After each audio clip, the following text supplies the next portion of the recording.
हरे राम राम राम हरे हरे हरे कृष्ण कृष्ण कृष्ण हरे हरे हरे राम राम राम हरे हरे हरे कृष्ण कृष्ण कृष्ण हरे हरे हरे राम राम राम हरे हरे हरे कृष्ण कृष्ण कृष्ण हरे हरे हरे राम राम हरे हरे हरे कृष्ण कृष्ण कृष्ण हरे हरे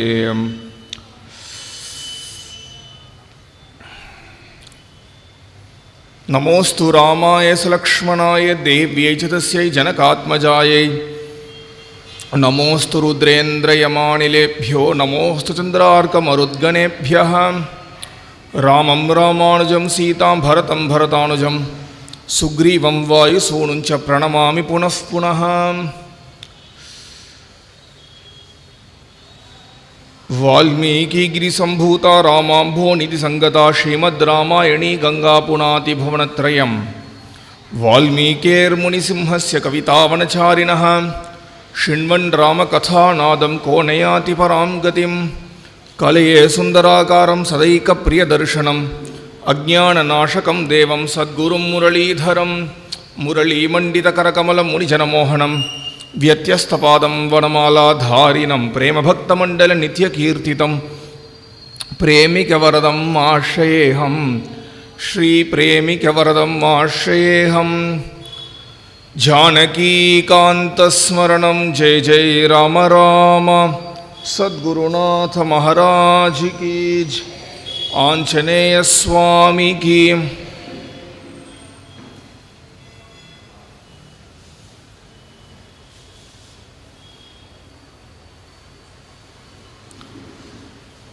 ஷியப்பதியான ஸ்ரீராமருடைய பரம கருணையினால் ஸ்ரீமத் ராமாயணம் தொடர்ச்சியாக பார்க்கக்கூடிய ஒரு பெரும் பாக்கியம்.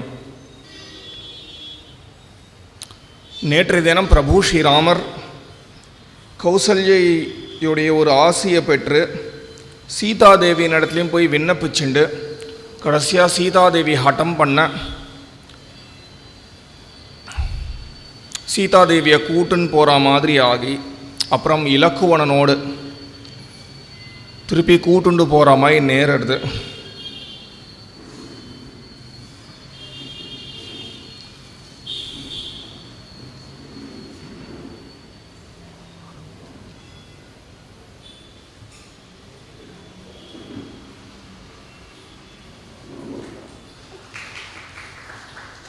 ஆழ்வாரும் இதை மங்களாசாசனம் பண்ணும்பொழுது ஆறாவன் விளைவனோடு அருங்கானம் அடைந்தவனே அப்படிங்கிறார்.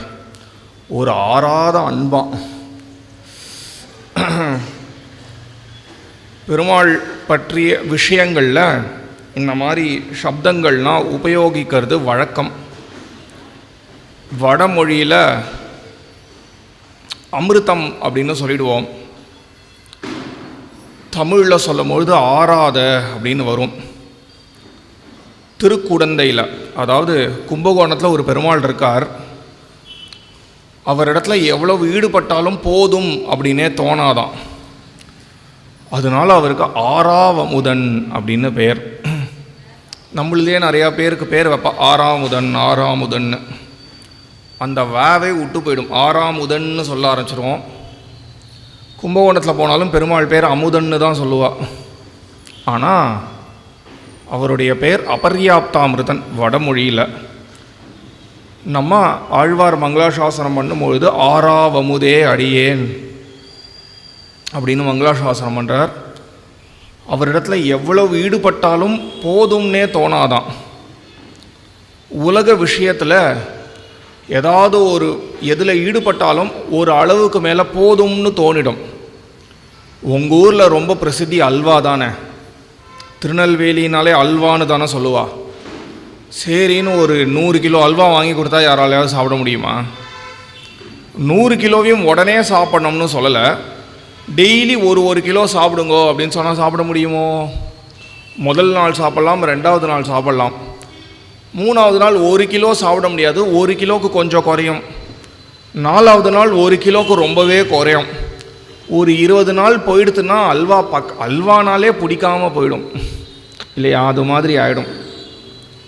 இது எக்கனாமிக்ஸில் டிமினிஷிங் மார்ஜினல் ரிட்டர்ன்ஸ் அப்படின்னு சொல்லுவாள். எக்கனாமிக் கான்செப்ட் தான் இது. உலக விஷயத்தில் எவ்வளவு ஈடுபட்டாலும் முதல் வாட்டி அதிலேருந்து என்ன ஒரு சுகத்தை கொடுக்கறதோ 2வது முறை அந்த வஸ்துவிலேருந்து ஒரு சுகம் கிடைக்காது. ஒரு உதாரணம் என்ன வச்சுட்டே சொல்கிறேன். முதல்ல என்னை ஒருத்தர் கூப்பிட்டு மாலை போடும்பொழுது எனக்கு எவ்வளவு கௌரவமாக இருந்ததோ, எவ்வளவு சந்தோஷமாக இருந்ததோ, அந்த சந்தோஷம் 10வது வாட்டி எனக்கு யாரோ மாலை போடும் போது இல்லை. 100வது வாட்டி மாலை போடும்பொழுது 10வது வாட்டி போடும்பொழுது என்ன ஒரு சுகம் இருந்ததோ அது கிடைக்கல.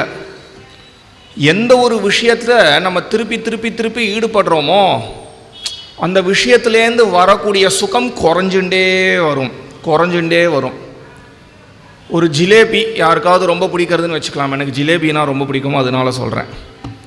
முதல் எனக்கு அது என்னன்னே தெரியாது, ஜாங்கிரின்னு நினச்சேன். நம்ம ஊரில் ஜிலேபியே ஜாங்கிரின்னு சொல்லுவா, தெரியுமா? ஜிலேபியும் ஜாங்கிரியும் கசின் பிரதர்ஸ் கூட இல்லை, ரொம்ப தூரம். அவள் 2 பேரும் தூரத்து சொந்தம் கூட கிடையாது, ரொம்ப தூரமே. ஜிலேபியில் ஒரு அசட்டு தித்திப்பும் இருக்கும், அசட்டு புளிப்பும் இருக்கும். 2 அசடு சேரும் ஜிலேபியில்.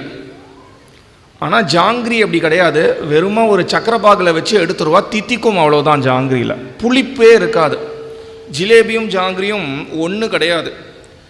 ஜாங்கிரி பண்ணுற மாதிரியும் ஜிலேபி பண்ண மாட்டா. முதல் முறை ஜாங்கிரி நினச்சி நான் ஜிலேபியை சாப்பிட்டுட்டேன். என்ன பண்ணித்துனே தெரியல, அவ்வளோ சந்தோஷமாக இருந்தது.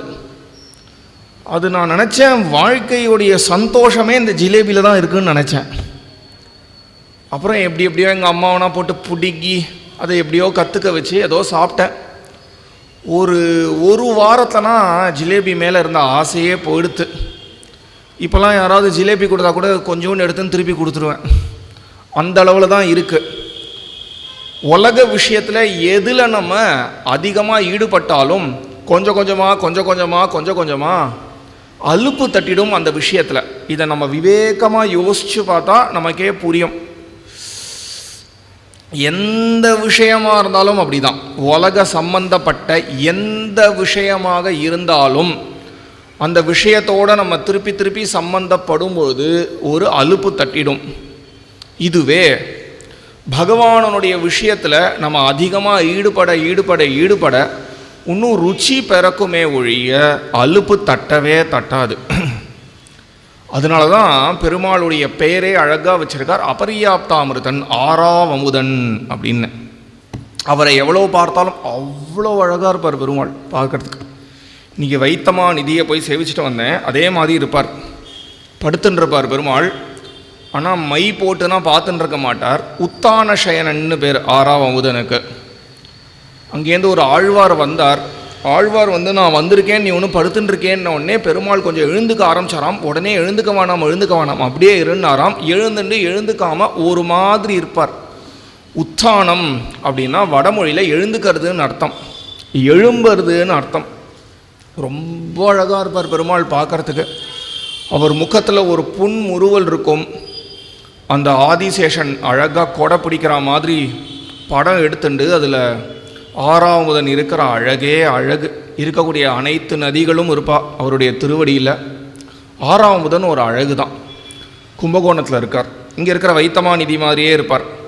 இன்னொரு பெருமாளையும் பார்த்தேன், வைத்தமா நிதியும் இப்படி தான் இருந்தார். பூமி நாயக்கரன்னு ஒரு பெருமாளை சேவித்தேன், அவரும் இப்படி தான் இருக்கார். நிறைய பெருமாள் சைன திருக்கோலத்தில் தான் இருப்பார். ராமபிரானுக்கு எப்படி நமக்கு பகவானுடைய விஷயத்தில் அலுப்பே தட்டலையோ, ராமபிரானுக்கு இலக்குவன விஷயத்தில் அலுப்பே தட்டாதான். அதனால் ஆழ்வார் சொல்கிறார், 6ஆவன் விளைவனோடு அருங்கானம் அடைந்தவனேன. என்ன ஒரு அன்பாம் ராமனுக்கு லக்ஷ்மணன் மேலே, ஆறாத அன்பாம் அது. அந்த அன்புக்கு ஒரு அளவே கிடையாதாம். லக்ஷ்மணனையும் சேர்த்துண்டார். லக்ஷ்மணனை சேர்த்துண்டு தன்னிடத்தில் இருக்கக்கூடிய அனைத்தையும் தானம் பண்ணி அப்புறம் அவள் அப்பா கிட்ட போய் உத்தரவு கேட்கிறார், லக்ஷ்மணனையும் சீத்தையும் கூட்டுண்டு போகலாமா அப்படின்னு. உத்தரவு கேட்டு கடைசியாக அந்த சபையில் ஒரு மாதிரி அசபியமாக நடக்கிறது. அந்த சபையில் என்ன நடக்கணுமோ அது இல்லாமல் கைகேயியை திட்டி ஒரு மாதிரி போனோடனே ராமபிரானுக்கு அது பிடிக்கலை, ராமர் ரசிக்கலை. அங்கேருந்து எல்லார்ட்டையும் விடை கேட்டுண்டார். விடை கேட்டுன்னு அங்கேருந்து கிளம்புறார். சுமந்திரரை அனுப்புகிறார் தசரதர். எந்த காட்டுக்கு போனோம்னு சொல்கிறானோ அந்த காட்டில் கொண்டு போய் விட்டுடு அப்படிங்கிறார். சுமந்திரருடைய ரத்தத்தில் பிரபு ஸ்ரீராமர் எழுந்தருளார்.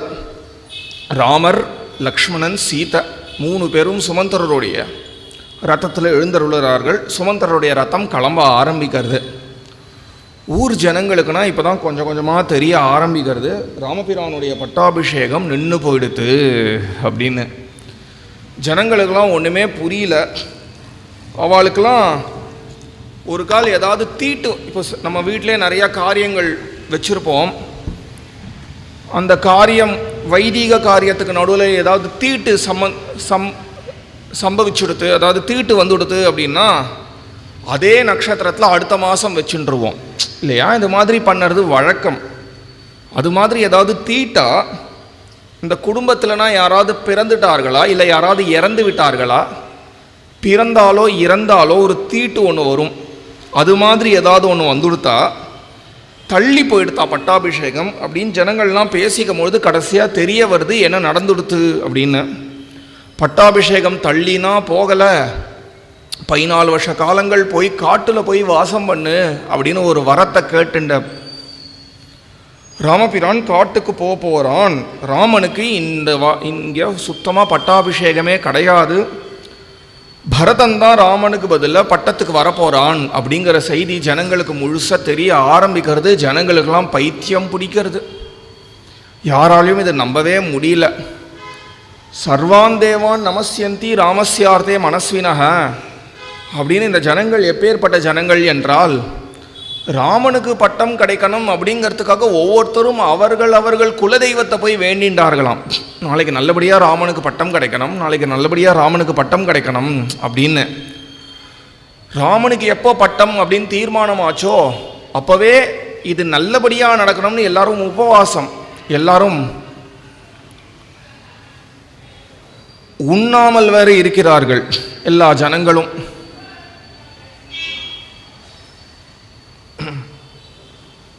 யாருமே எதுவுமே சாப்பிடாம வேற இருக்கார்கள். இதற்கு மத்தியில்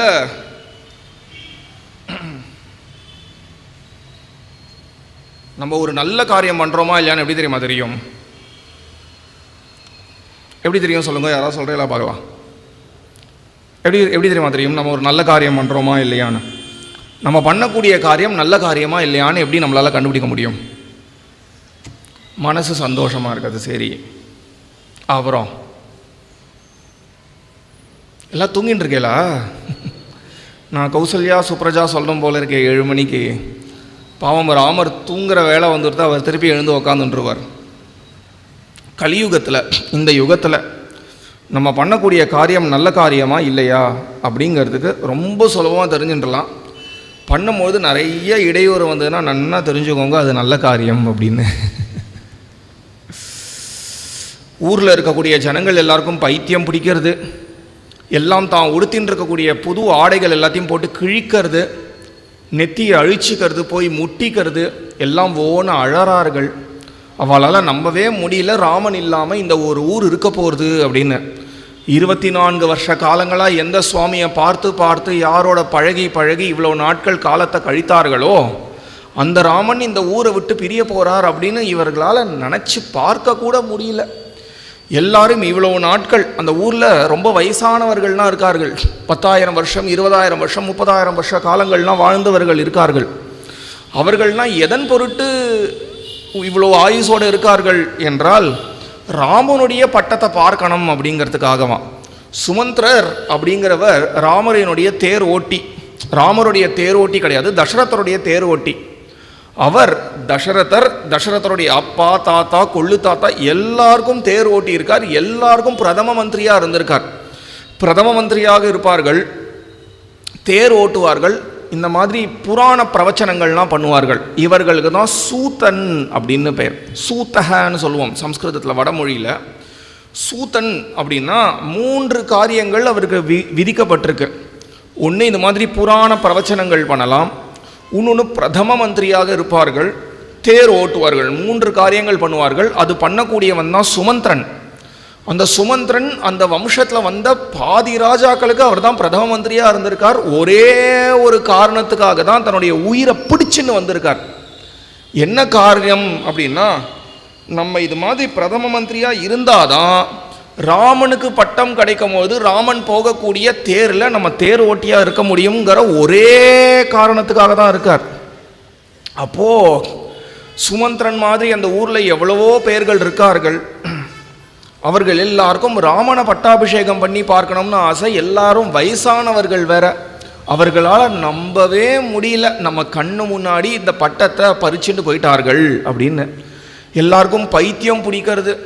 ராமருக்கு சில ஃப்ரெண்ட்ஸ்லாம் இருக்கலாம், அவளுக்கெல்லாம் பைத்தியம் பிடிச்சி கொடுத்தான், முழுக்கவே பைத்தியம் பிடிச்சி கொடுத்தான். எப்போ காதில் ஒரு பாம்பு கடிச்சிருதுன்னா விஷம் உடனே ஏறுமோனோ, அதே மாதிரி காதில் எப்போ ராமனுக்கு பட்டம் இல்லை அப்படின்னு விழுந்ததோ விஷம் உள்ளே ஏறினா மாதிரி அவர்களுக்கு தற்சணமே உடனே பைத்தியமே பிடிச்சி கொடுத்தான். அங்கே இருக்கக்கூடிய குழந்தைகள்லேருந்து பெரியவர்கள்லேருந்து எல்லாரும் ஓன்னு அழறா, முட்டிக்கிறா. அவர்கள் வீட்டை பலவிதமாக அலங்காரம் பண்ணி வச்சிருக்கார்கள். அந்த அலங்காரத்தை எல்லாத்தையும் அழிக்கிறார்கள். கடைசியாக ஜனங்களுக்கு 2 தோணித்து. ஒன்று, ராமனோடவே நம்ம காட்டுக்கு போயிடணும், இல்லை ராமனை காட்டுக்கு போகிறத நிறுத்தணும். அதில் ராமனோட காட்டுக்கு போனோங்கிறது 2வது ஆப்ஷன் தான். ராமன் காட்டுக்கு போகிறத எப்படியாவது நிறுத்தணும் அப்படின்னு எல்லாரும் முடிவு பண்ணால், ராமன் அந்த தேரில் எழுந்தருளி ஜம் ஜம் ஜம் ஜம்னு போகிறார். சுற்றி இருக்கக்கூடிய ஜனங்கள் எல்லாரும் மறிக்கிறா, அழறா, கெஞ்சரா. ராமனை பார்த்து ஒரு ஆர்த்த ஸ்வரத்தில் தீனமாக எல்லாரும் கெஞ்சறார்கள். எதுவுமே பிரபு கேட்டுக்கிறதா இல்லை. பிரபு மாட்டுக்கும் அந்த ரத்தம் போயிட்டே இருக்கு. ஒரு அளவு வரைக்கும் பார்த்தார்கள் ஜனங்கள். ராமபிரான் சொல்கிறத கேட்கலை அப்படின்ன உடனே, ஒன்று ராமன் அயோத்தியை விட்டு போகக்கூடாது, அயோத்தியை விட்டு போனால் நம்ம ராமனோடவே போயிடணும், இல்லை ஒரேடியாக போயிடணும். இதில் ராமன் அயோத்தியில் இல்லை. அடுத்தது ராமன் அயோத்தியை விட்டு கிளம்புறான். அப்படிங்கிறதுக்காக நம்ம எப்படியாவது ராமனை பிடிச்சிட்டு போனோமே, மேல் வஸ்திரத்தை எடுத்துட்டா ராமன் போகக்கூடிய அந்த ரத்தத்தில் போட்டு தொங்கிண்டே போகிறார்கள் ஒரு 4000 ஜனங்கள். இருக்கக்கூடிய பெண்கள்னா ஓன்னு அழறா. அவர்களால் பின் தொடரவும் முடியல, பின் தொடராமல் இருக்கவும் முடியல, அவர்களும் போகிறார்கள். அயோத்தியில் இருக்கக்கூடிய பட்சிகள் எல்லாம் ராமன் பின்னாடியே பறந்து போகிறது. அங்கே இருக்கக்கூடிய மாடு கன்று எல்லாம் ராமர் பின்னாடியே போகிறது.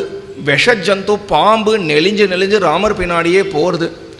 எல்லாருக்கும் பைத்தியம் பிடிச்ச மாதிரி இருக்குது. சூரியன் அஸ்தமிச்சுடுத்து. நடு பகல்லையே பிற்பகல்லையே சூரியன் அஸ்தமிச்சுடுத்து. காத்தே அடிக்கலை. ஜனங்கள்லாம் ஓன் அழறா. அதில் ஒரு பெண்மணியை பற்றி வால்மீகி மெனக்கட்டு சொல்கிறார். புத்திரம் பிரதமஜம் லப்வா ஜனனீனாபியனந்தத. ஒரு அம்மா குழந்தையே பிறக்கலாம், அவங்களுக்கு ரொம்ப காலமாக போய் ரங்கநாதர் இடத்துல வேண்டின்னு இருக்கா, எங்களுக்கு ஒரு குழந்தை வேணும்னு.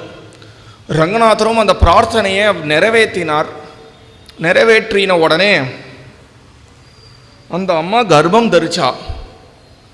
கர்ப்பம் தரிச்சதுலேருந்து ரங்கநாதர்கிட்ட ஒரு பிரார்த்தனை பண்ண ஆரம்பித்தா, சீக்கிரமாக ராமனுக்கு பட்டம் கிடைக்கணும் அப்படின்னு.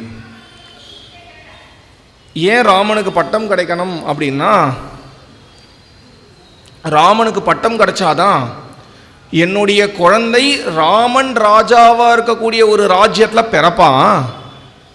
என் குழந்தை பிறந்ததுக்கப்புறம் ராமருக்கு ராஜ்யம் கிடைச்சது அப்படின்னா, தசரதர் ராஜாவாக இருக்கக்கூடிய சமயத்திலையும் இருப்பார், ராமர் ராஜாவாக இருக்கக்கூடிய சமயத்திலையும் இருப்பான். அது ஒரு பெரிய சுவாரஸ்யம் கிடையாது. அவனுடைய கால் பூமியில் படும் போது ராமர் ராஜாவாக இருக்கணும் அப்படின்னு பிரார்த்தனை பண்ணிக்க ஆரம்பிச்சாவோ. அவளுடைய பிரார்த்தனை ஏதோ நிறைவேறது போல இருக்கு.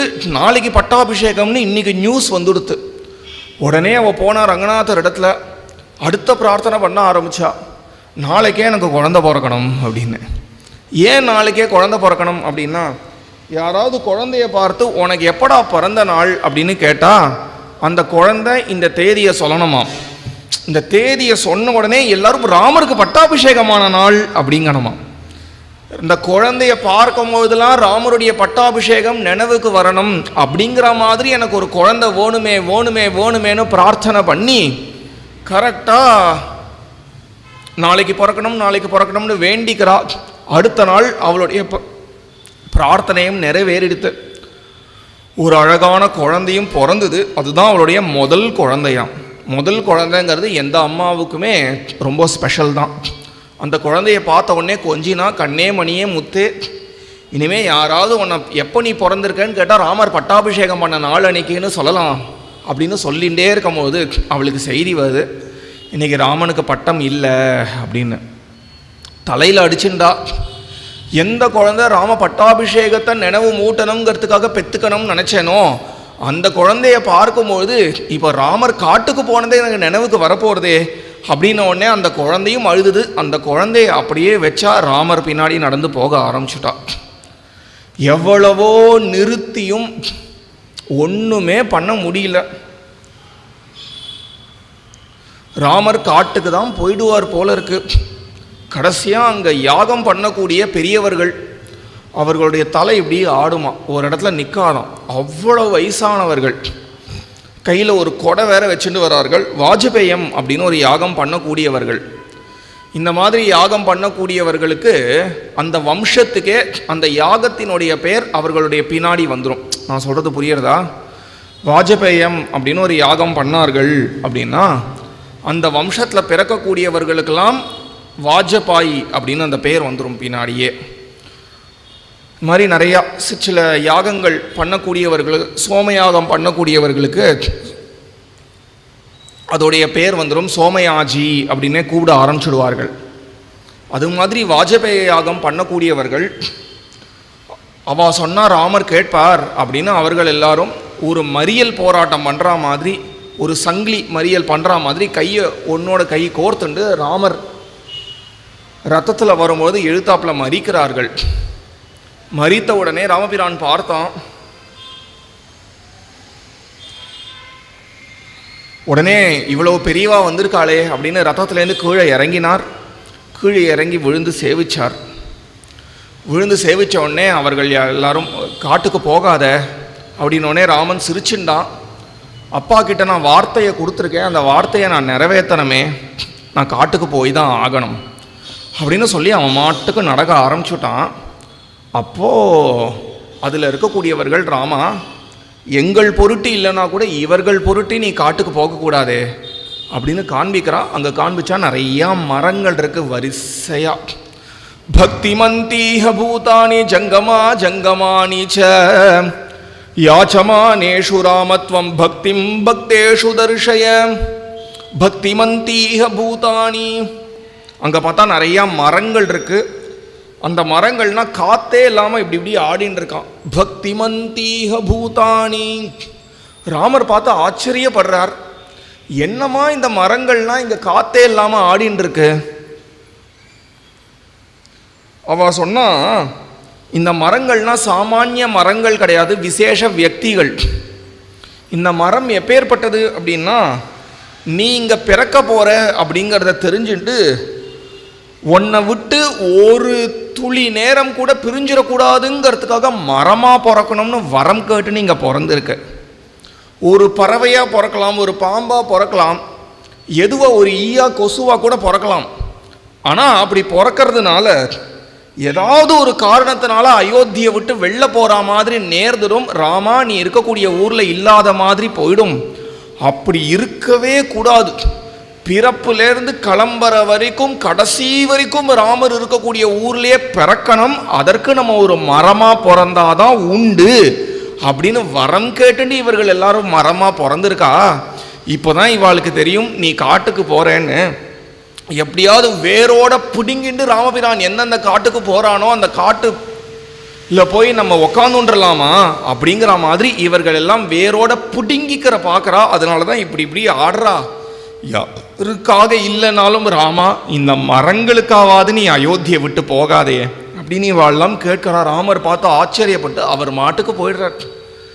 தமசான ஒரு நதி நடுவில் ராமர் போகிறத தடுக்கணும் அப்படிங்கிறதுக்காக நடுவில் ஓடுற மாதிரி இருக்காம். அந்த தமசா நதிக்கரைக்கு வந்தார் ராமர். தமசா நதிக்கரைக்கு வந்த பிறகு ஜனங்கள் எல்லாரும் வந்துட்டா. அயோத்தியே வந்திருக்கு.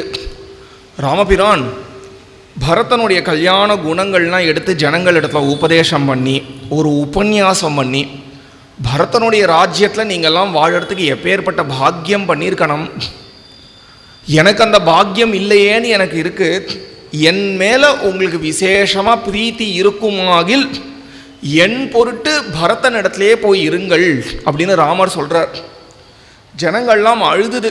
இந்த ஒரு சமயத்தில் ஒரு கலவரத்தை உண்டுபடுத்தி எங்கள் அப்பா இப்படி பண்ணிட்டா பார்த்தையா அப்படின்னு சொன்னால் வர கோபத்தில் எல்லாரும் பரதனை போய் அடிப்போம். ஆனால் அப்படி இல்லாமல் இந்த ஒரு தருணத்தில் கூட பரதனுடைய ராஜ்யத்தில் போய் இருன்னு யார் சொல்லுவாராமா? இந்த குணங்களோட எங்களுக்கு எப்போ ஒரு சம்பந்தம் வந்துடுத்தோ இந்த குணங்கள்லேருந்து எங்களுக்கு ஒரு வியோகம் ஏற்படவே கூடாது, உங்கள் கூடவே தான் நாங்கள் பயணிப்போம் அப்படின்னு ஜனங்கள் இருக்கா. ராமபிரானுக்கு பின்னாடி காட்டில் என்னென்ன நடக்க போகிறதுங்கிறது தெரியும். அதனால்தான் சீத்தையை தடுக்கிறார் வராத அப்படின்னு. அதனால்தான் இந்த ஜனங்களையும் பார்த்து வராத அப்படிங்கிறார். ஜனங்களால் நாளைக்கு ராவணனோட யுத்தம்னா இந்த ஜனங்களாலாம் ஒன்றுமே பண்ண முடியாது. மனசில் வச்சுட்டு பின்னாடி சீதா அபகரணம், சீத்தையை தூக்கிட்டு போகிறான்னு தெரிஞ்சுட்டு தான் சொல்கிறார் பிரபு வராத வராத வராதுன்னு. ஜனங்கள் சொன்ன பேச்சை கேட்கிறதா இல்லை, சரி அப்படின்னு ராமர் அன்று இரவு அங்கே உறங்க துவங்கினார். ஜனங்களுக்கு ஜில்லுன்னு காத்து எல்லாம் அழுது அமக்களம் பண்ணி, இந்த அழகில் எல்லாரும் 1.5 நாளாக உபவாசம் வேற, யாருமே எதுவும் சாப்பிடல, உண்ணாவிரதத்தில் இருக்கிறார்கள். அப்போது இதெல்லாம் சேர்ந்து அந்த நதி கரையில் ஜனங்கள் தன்னை மறந்து தூங்கிடுறார்கள். தூங்கின உடனே ராமர் பார்க்கிறார், நடு ராத்திரி சுமந்திரனை எழுப்பி சீதை லக்ஷ்மணனை எழுப்பி அந்த ரதத்தை அயோத்தி பக்கம் கொஞ்சம் ஓட்ட சொல்லி அப்புறம் வேற ஒரு பாதைக்கு வந்து அந்த ரத்தத்தில் எழுந்தருளி ராமபிரான் அங்கேருந்து கிளம்பிடுறார். கிளம்பினா ஷிங்கிபேரபுரம்னு ஒரு ஊர் வருது. அடுத்த நாள் காத்தாலும் இந்த ஜனங்கள் எல்லாரும் எழுந்துக்கிறா. எழுந்து பார்த்தா ராமர் இல்லைன்ன உடனே ஓன்னு அழறது இந்த ஜனங்கள்லாம். ஜனங்களால் ராமருடைய பிரிவை தாங்கவே முடியல. கடைசியாக எல்லாரும் சேர்ந்து ஒரு முடிவுக்கு வரார்கள், நம்ம எல்லாம் உயிரை தியாகம் பண்ணிடலாம், உயிரை வச்சுட்டு என்ன இருக்குது, நம்ம பிராணத்தியாகம் பண்ணிடலாம், எல்லாரும் இங்கே இருக்கக்கூடிய நதியில் குதிச்சுடலாம் அப்படின்னு ஜனங்கள்லாம் முடிவு எடுக்கிறது. அந்த ஜனங்களுக்கு தோணுறது, இவ்வளவு பேர் இருக்கோம், நதியில் குதித்தோம்னா நதியே வெளில வந்துடும், அவ்வளோ பெரிய நதி கிடையாது, நம்மளோ லட்சக்கணக்கான பேர், அதனால நதியில் நம்ம குதிக்க வேண்டாம் அப்படின்னு தோணி பாதி பேர் மரத்தை வெட்டி நெருப்பை மூட்டி அதில் தன்னுடைய உயிரை விடுறதாகவும் பாதி பேர் நதியில் விழுந்து உயிரை விடுறதாகவும் தீர்மானிக்கிறார்கள். ஒரு பெரியவர் வந்து இவாளுடைய மனசனா கலைச்சு, ராமன் 14 வருஷம் கழித்து வந்து ஒன்றை ஒவ்வொருத்தரையும் எதிர்பார்ப்பான். பிரபு 14 வருஷம் கழித்து நம்ம எல்லாம் அவன் பொருட்டு உயிரை விட்டோம் அப்படின்னா துடிச்சு போவான். அவன் 14 வருஷம் கழித்து துடிக்கக்கூடாது ஒரு தருணம் கூட அப்படிங்கிறதுக்கு நம்ம 14 வருஷ காலங்கள் தான் துடிக்கலாமே அப்படின்னு உடனே ஜனங்களுக்கெல்லாம் சரின்னு பட்டுது. எல்லாம் தொங்கின தலைகளோட திருப்பி அயோத்திக்குள்ளே போகிறதுக்கு விருப்பமே இல்லாமல் அயோத்திக்குள்ளே போகிறார்கள். பிரபு ஸ்ரீராமர் மேலே மாட்டுக்கும் போயிட்டே இருக்கார். ஷிங்கிபேரபுரம் அப்படின்னு ஒரு ஊர் வந்தது. இன்றைக்கும் இருக்குது அந்த ஊர்லாம். ராமாயணத்தோடைய அதிசயம், அதிசயம்னா அதிசயம். நான் ஒரு ஏரியாவில் இருக்கேன், மெட்ராஸில், சென்னையில். அந்த ஏரியாவுக்கு இப்போ ஒரு பெயர் இருக்குது. அந்த பெயர் ஒரு தலைவரினுடைய பெயர். அவர் தலைவராக ஆனதுக்கு பிறகு தான் அவர் பெயரில் நிறைய இடங்கள் வந்தது. அதற்கு முன்னாடி நான் தங்கின ஏரியாவுக்கு வேற ஒரு பெயர் இருந்தது. இன்னும் கொஞ்சம் ஆராய்ச்சி பண்ணி பார்த்ததில் ஒரு 70 வருஷத்துக்கு முன்னாடி வேற ஒரு பெயரே இருந்தது. அப்போது ஒரு 100 வருஷத்துக்குள்ளே 3 வாட்டி பெயர் மாறி இருக்குன்னு எனக்கு தெரிய வந்தது. அதற்கு முன்னாடின்னு பார்த்துட்டே போனால் நிறையா பெயர் மாறிடும். ஏன் அவ்வளோ தூரம்? நான் பிறக்கும்போது மெட்ராஸ்னு பேர் பிறந்த ஊருக்கு இப்போ சென்னைன்னு ஒரு பேரில் சொல்கிறோம். அதற்கு முன்னாடி மெட்ராஸ் பிரசிடென்சி அப்படின்னு ஒரு பேரில் இருந்தது. அப்புறம் மெட்ராஸ்னு ஆச்சு, அப்புறம் சென்னைன்னு ஆச்சு. ஊர் பேரே மாறுறது. பெங்களூர் அப்படின்னு சொன்னால் பெங்களூரு அப்படின்னு மாறிடுது.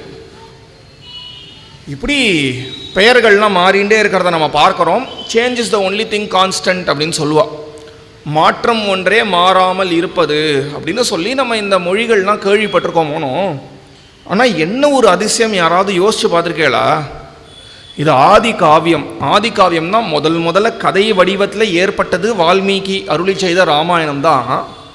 அந்த வால்மீகி அருளி செய்த ராமாயணம் 1,00,000 கோடி வருஷங்களுக்கு முன்னாடி தோன்றினது. 1,00,000 கோடி வருஷங்களுக்கு முன்னாடி தோன்றின கதையில் ஒரு ஊரை பற்றி வருது. அந்த ஊரை பற்றி வரும்போது ஒரு பேர் ஒன்று குறிப்பிடுறார், அயோத்தியா அப்படின்னு. இன்றைக்கும் நம்ம உத்தரப்பிரதேசத்துக்கு போனால் அதே பேரோட ஒரு ஊர் இருக்குது. சரையூன்னு ஒரு நதியை பற்றி குறிப்பிடுறார் வால்மீகி. அந்த அயோத்திங்கிற நகரத்தில் இந்த திக்கிலனா சரையு ஓடுறதுன்னு சொல்கிறார். இன்றைக்கி போங்கோ அந்தந்த திக்கிலனா ஓடுறது சரையோ, அந்தந்த திக்கிலனா ஓடுறது சரையோ. இது ஒண்டி இல்லை. இதே ரூட்டில் ராமர் போனார். ராமர் போன ரூட்டோடு போனால் ஷிங்கிபேரபுரம்னு ஒரு ஊர் வந்தது. அங்கே தான் குஹன் இருந்தான் அப்படின்னு வால்மீகி சொல்கிறார்.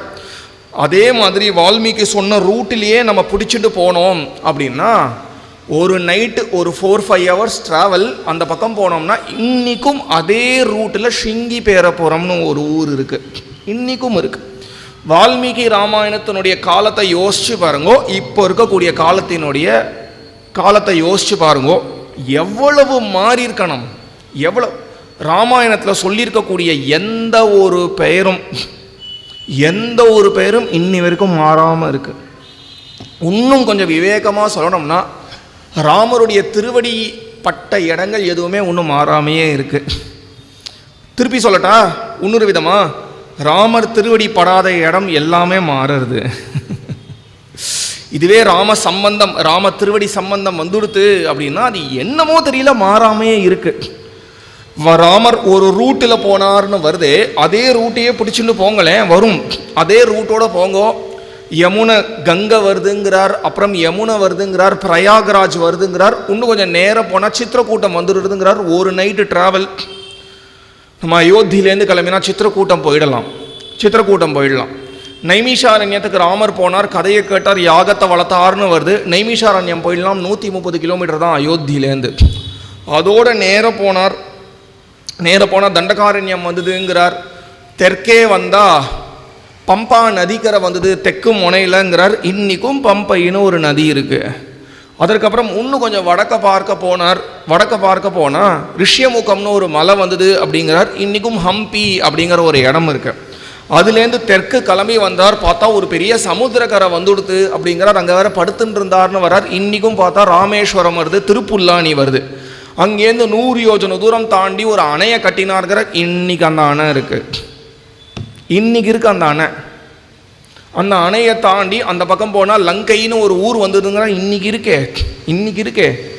வேற எந்த ஊருக்கும் இல்லாத ஒரு ஏற்றம் லங்கைக்கு இருக்கு. மீதி எல்லா ஊர்லேயும் இல்லாத ஒரு பெயர் இருக்கு, ஸ்ரீ அப்படின்னு.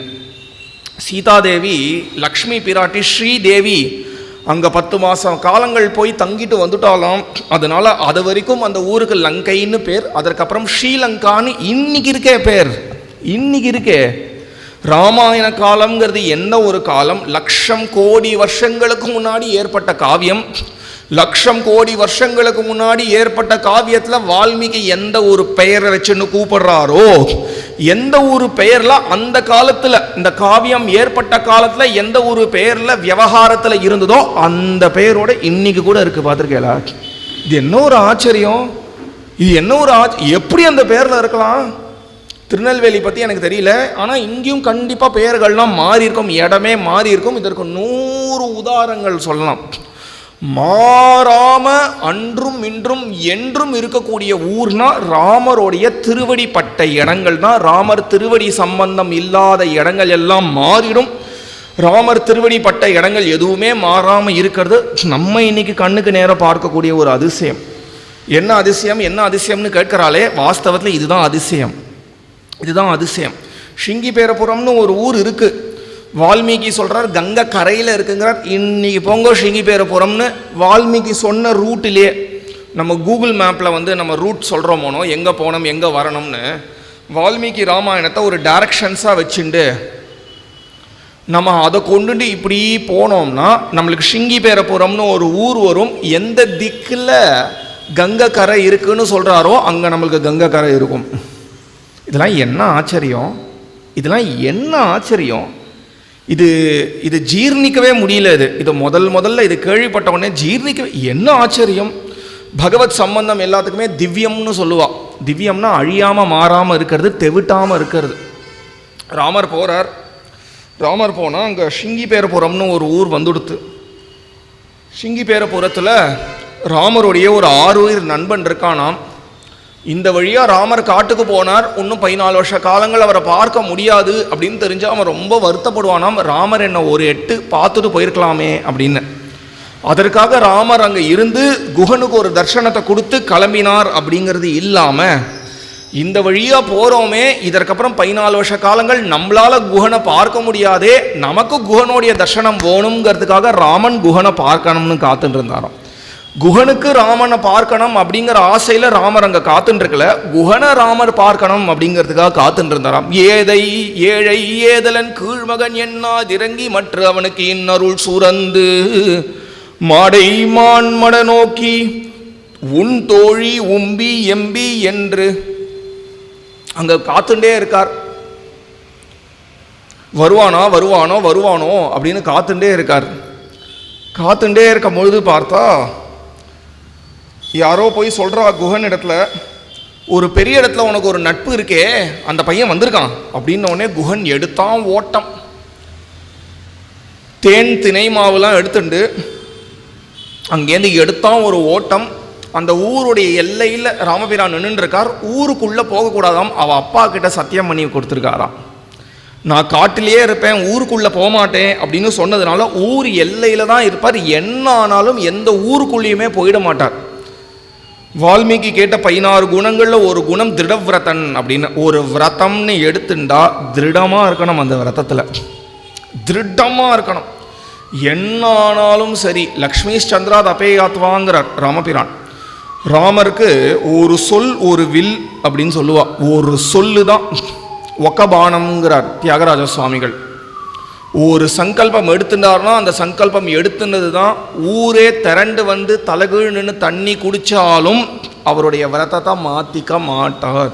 பின்னாடி அவருக்கு சுக்ரீவன்னா ரொம்ப பிடிக்கும். சுக்ரீவனுக்கு கொடுத்த இடம் யாருக்குமே கொடுக்கல ராமன், அவ்வளோ இடம் கொடுக்குறார். சுக்ரீவனுக்காக தான் ஒரு பழியை வேற சுமந்துக்கிறார். மறைஞ்சு நின்று வாலியை அடித்தார் அப்படின்னு ஒரு பழியை வேற சுமந்துக்கிறார். அப்படி வாலியை அடித்து சுக்ரீவனுக்கு பட்டாபிஷேகம். ஆஞ்சநேய சுவாமி வந்து பிரார்த்திக்கிறார் ராமர் இடத்துல, நீங்கள் வந்து தான் பட்டாபிஷேகத்தை நடத்தி கொடுக்கணும் அப்படின்னு. அப்போ பிரபு சொல்கிறார், பட்டாபிஷேகம்ங்கிறது நகரத்தில் தான் நடக்கும், நான் எந்த ஊருக்குள்ளேயும் போக மாட்டேன்னு அப்பா கிட்ட சொல்லியிருக்கேன், என்னால் வர முடியாதுங்கிறார். இருந்தாலும் அவரால் போக முடியாமல் இருக்க முடியலையாம். அதனால என்ன பண்ணுறாருன்னா, அந்த காடு எந்த இடத்துல முடிஞ்சு நகரம் எந்த இடத்துல ஆரம்பிக்கிறதோ அந்த நுனிக்கு போயிடுறார். அங்கே போய் ஒரு பெரிய கல் இருக்குது. அந்த கல்லினுடைய நுனியில் எம்பி பார்க்குறாராம், நமக்கு ஏதாவது தெரியறதான்னு பிரபு. ஆஞ்சநேய சுவாமியே கேட்டுண்டாலும் சுக்ரீவனுடைய பட்டாபிஷேகமே இருந்தாலும் ஒரு ஊருக்குள்ளே போகமாட்டேன்னா போகமாட்டேன் தான். லங்கையிலையும் லங்கைக்குள்ளே போய் ஆயிடுத்து. லங்கைக்குள்ளே போன உடனே யுத்தம் ஆரம்பிக்கல. அதுக்கு தான் 2வது வாட்டி தூது விடுறார். முதல் வாட்டி தான் ஆஞ்சநேயனை தூது விடுறார், 2வது வாட்டி அங்கதனை தூது விடுறார். தூது விடுறதுக்கு காரணம், பிரபு நகரத்துக்குள்ளே ஊருக்குள்ளே போகாமல் வெளியிலே நின்றுட்டு இருக்கார். ராவணன் எட்டியே பார்க்க மாட்டேங்கிறான். வெளியில் உள்ளே போனால் ராவணனோட சண்டை போடலாம், இவரோ உள்ளே போகக்கூடாது, வெளியில தான் நிற்கணும். ராவணனும் எட்டி பார்க்க மாட்டேங்கிறான். அப்புறம் எப்படி சண்டை நடக்கும்? அதனால மனசில் என்ன நினச்சிட்டு இருக்க, மனசில் என்ன வச்சுட்டு இருக்கன்னு கேட்கறதுக்காக ஒரு தூது விடுறார். திருடவிரதன்னா திருடவிரதன் தான். அந்த ஷிங்கிபேரபுரத்துடைய எல்லையில் அப்படி பார்த்துட்டே இருக்கார் பிரபு. பார்த்துட்டே இருக்கும் பொழுது அங்கேருந்து குஹன் வரான். குஹனை பற்றி திருமங்கை மன்னன் சொல்கிறார். திருமங்கை மன்னன் போய் ரங்கநாதரை சேவிக்கிறார் ஸ்ரீரங்கத்தில். ரங்கநாதரை போய் சேவிக்கும் போது ஸ்ரீரங்கத்தில் பெருமாள் கிட்ட போய் அவருக்கு எப்படியாவது நீ எனக்கு கிருபை பண்ணு, கருணை புரிவாயாகன்னு கேட்கணும். எப்படி கேட்கறதுனே புரியல அவருக்கு. எதையாவது சொல்லி கேட்கணுமே. எதற்குமே லாயக்கில்லாதவன்னா, எந்த காரணத்தை காண்பிச்சும் உன்னுடைய கிருபைக்கு என்னால், உன்னுடைய கருணைக்கு என்னால் பாத்திரம் ஆக முடியாதே. நான் என்ன கேட்பேன்னு நினைக்கும் பொழுது கடைசியாக அவருக்கு இந்த கதை ஞாபகம் வருதான். நீ அன்னைக்கு குஹனுக்கு ஒரு கிருபை பண்ணியே, குஹனுக்கு நீ என்னன்னு கிருபை பண்ண? நீ குஹனுக்கு நீ எப்போ கிருபை பண்ணியோ, நீ எப்பவுமே உன்னுடைய அடியார்கள் இடத்துல நீ எதையுமே பார்க்கறதில்ல, அதே மாதிரி நீ எனக்கும் கருணை பண்ண. ஏழை ஏதலன் கீழ்மகன், 3 விதமான அடைமொழி அட்ஜெக்டிவ்ஸ் கொடுக்கிறார், 3 விசேஷணங்கள். ஏழை ஏதலன் கீழ்மகன், குஹனுக்கு கீழன்னு ஒருத்தர் கிடையவே கிடையாதாம், படிப்புனா என்னன்னே தெரியாதாம், மீன்காரனா இருந்துட்டு இருக்கான், பக்கத்தில் வந்தாலே துர்நாற்றம் வீசுமாம், மீனுடைய கந்தம் வீசுமாம், குஹன் வரானாலே 10 யோஜனைக்கு தெரியுமாம் குஹன் வரான் அப்படின்னு, எல்லாரும் நகர்ந்துருவாளாம் குஹன் போய் வரானே அப்படின்னு. ஏழை ஏதலன் கீழ்மகன் எண்ணாது, ஆனா இது எதையுமே பார்க்காம மற்ற அவனுக்கு நின்னருள் சூரந்து, இன்னருள் சுரந்து. ராமபிரானுக்கு குஹன் வருவானா குஹன் வருவானா குஹன் வருவானா அப்படின்னு ஒரு ஏக்கம் வர ஆரம்பிச்சுடுத்தான். குஹன் வர காணும், குஹன் வரானோ குஹன் வரானோ குஹன் வரானோன்னு எட்டி எட்டி எட்டி எட்டி பார்க்கிறாராம். இது எப்படி ஆயிடுத்துன்னா, வியாக்கியானத்தில் ரொம்ப அழகாக சொல்கிறார். ஒரு மாடு, அந்த மாடுடைய கன்றை கார்த்தால் எங்கேயாவது கூட்டுண்டு போயிடுவா, ராத்திரி முழுக்க கட்டி வச்சிருப்பா, கார்த்தால பால் கறக்கணுங்கிறதுக்காக அந்த கன்றை கொஞ்சம் போல விடுவார்கள் அந்த மாட்டுக்கிட்ட. கொஞ்சோண்டு பால் குடித்த உடனே அந்த கன்றை இன்னொரு இடத்துக்கு கூட்டுன்னு போயிடுவார்கள். அப்போ அந்த மாட்டுக்கு கார்த்தாலேருந்து அந்த கன்று ஞாபகமாகவே இருக்குமாம். என் கண்ணுக்குட்டி எப்படி இருக்கோ, கண்ணே கண்ணே கண்ணே அப்படின்னு அந்த கண்ணுக்குட்டியை பற்றி நினைக்க நினைக்க நினைக்க நினைக்க கொஞ்சம் கொஞ்சமாக அதோடைய மடியில் பால் சுரந்துட்டே இருக்குமாம்.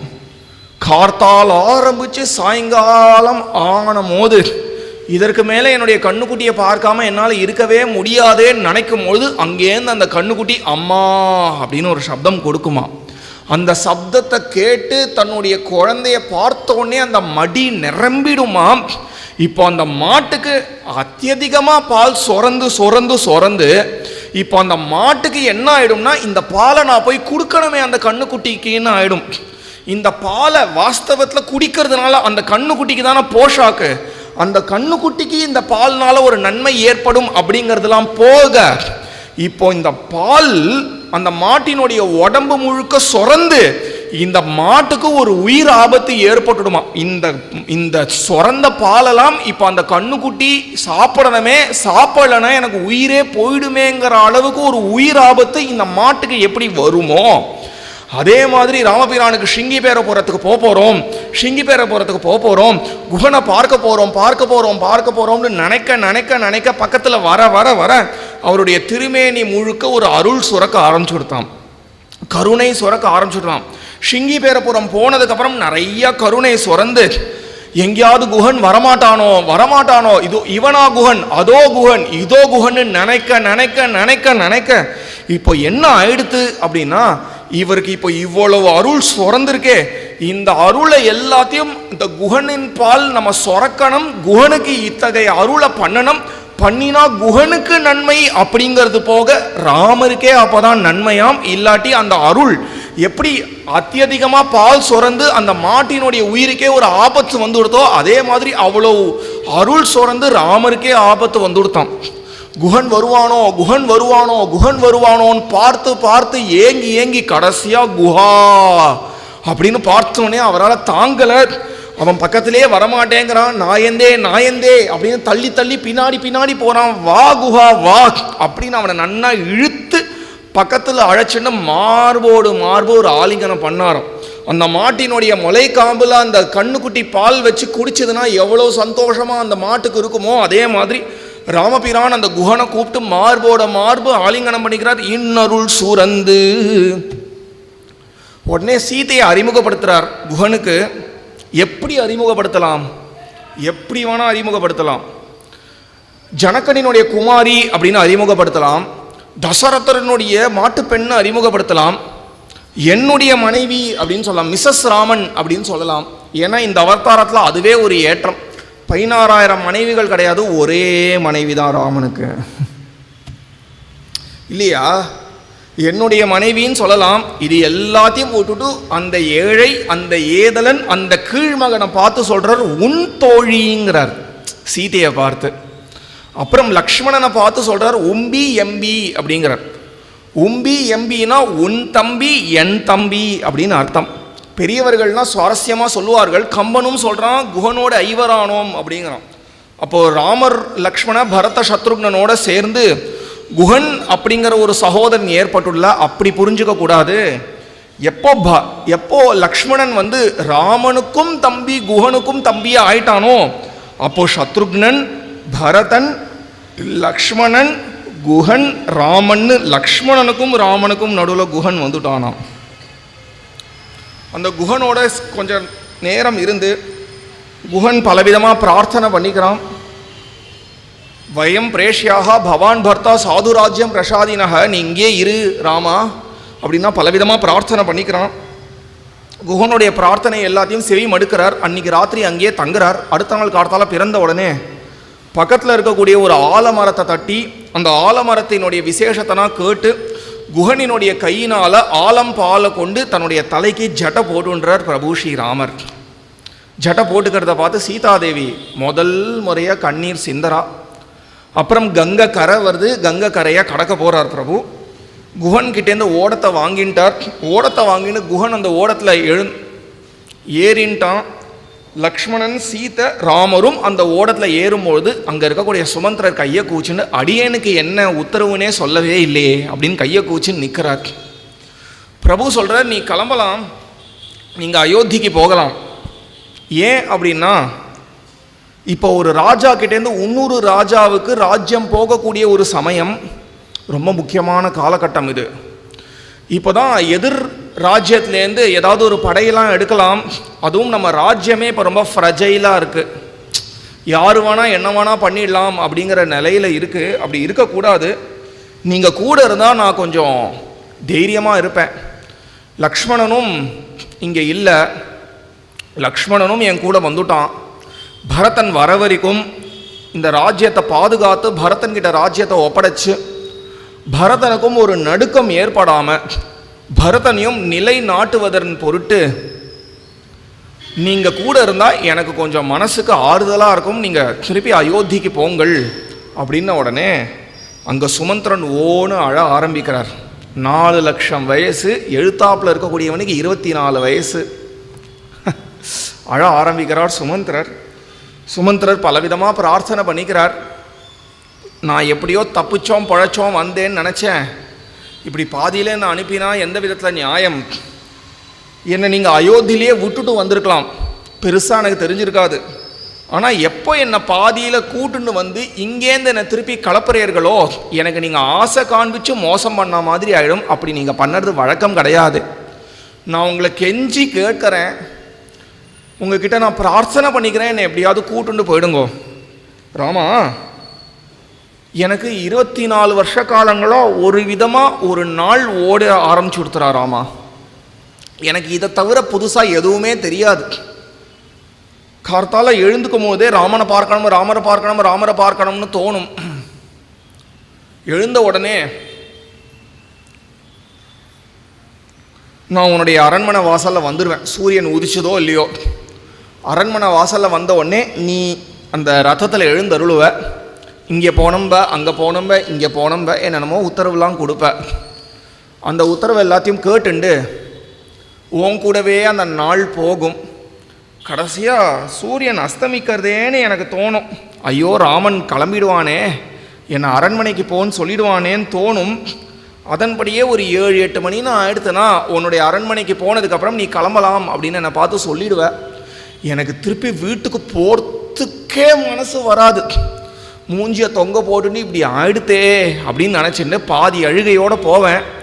ராத்திரியெல்லாம் போட்டு நிந்திச்சுட்டே இருப்பேன். எதற்கு இந்த ராத்திரி வருது, எப்போ கார்த்தால வரும், எப்போ கார்த்தால வரும் அப்படின்னு எதிர்பார்த்துட்டே இருப்பேன். கார்த்தால சூரியன் உதிச்சிடுத்தோ இல்லையோ நான் கிளம்பி வந்துடுவேன். இப்படியே எனக்கு பழகிடுத்துறாராமா.